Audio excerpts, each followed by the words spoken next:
មេឃអើយសូមជួយប្រាប់ខ្ញុំផងពេលនាងអូនស្ងួនកំពុងធ្វើអ្វីរវល់ឬទំនេរនឹងបងដែរទេថ្លៃដែលរងចាំជុំឡើយពីស្រីយូរថ្ងៃហើយខ្យល់អើយសូមជួយប្រាប់នាងផងថាបែងដួងនឹងអូនតែម្នាក់ឯងខ្លាចចិនស្រីនឿ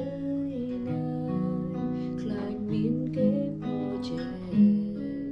ខ្លាចតែត្រូវខូចចិត្តម្នាក់ឯងព្រោះចំឡើយ